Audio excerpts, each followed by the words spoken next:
আমরা দেখলাম মাধ্যমিক পরীক্ষা যাতে সুষ্ঠুভাবে নির্বিঘ্নে মেটে তার জন্য পর্ষদের তরফ থেকে কড়া ব্যবস্থা নেওয়া হয়েছে, কিন্তু ক্যালকাটা ইউনিভার্সিটিতে অব্যবস্থার একটি ছবি ধরা পড়েছে।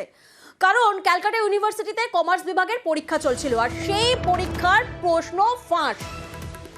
সিউর কমার্স বিভাগের পরীক্ষার প্রশ্ন ফাঁস। পরীক্ষা শুরুর আগে হোয়াটসঅ্যাপে প্রশ্ন ফাঁস হয়ে যায়।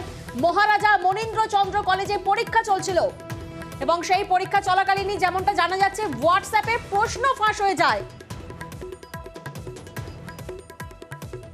প্রতিনিধি ওঙ্কার এই মুহূর্তে আমাদের সঙ্গে রয়েছেন। ওঙ্কারের থেকে একটু জানবো, ওঙ্কার, সব থেকে বড় বিষয় হচ্ছে যে পরীক্ষক, এই ঘটনা যখন জানাজানি হলো, যখন পরীক্ষক ধরলেন, কিন্তু দায়িত্বপ্রাপ্ত শিক্ষক তিনি কেন ছেড়ে দিলেন?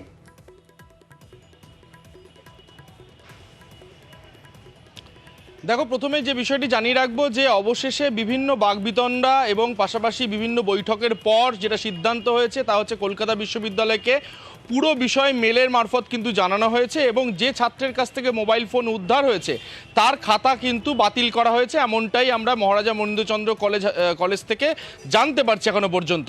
ঘটনার সূত্রপাত কোথায় তা হচ্ছে গিয়ে এই মুহূর্তে বাণিজ্যিক বিভাগের পরীক্ষা চলছে কলকাতা বিশ্ববিদ্যালয়ের এবং আজকে পঞ্চম সেমিস্টারের পরীক্ষা ছিল। সেই সেমিস্টারের পরীক্ষার চলাকালীন একজন ছাত্র, তার কাছ থেকে মোবাইল ফোন উদ্ধার হয় এবং মোবাইল ফোন কখন উদ্ধার হয়? পরীক্ষা শেষের ঠিক 15 মিনিট আগে, অর্থাৎ 12:45 তার কাছ থেকে একটি মোবাইল ফোন পাওয়া যায় এবং সেই মোবাইল ফোন তখন যিনি ইনভিজিলেটর বা যিনি পরীক্ষক ছিলেন তিনি কিন্তু উদ্ধার করেন অনামিত্র মণ্ডল।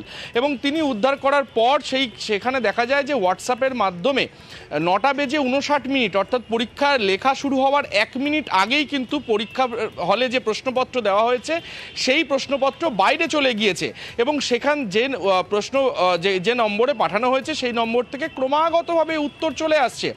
এখানে শুধু প্রশ্ন নয়, শুধুমাত্র যে সেই পরীক্ষার্থী তিনি উত্তর পাচ্ছেন এমনটা নয়।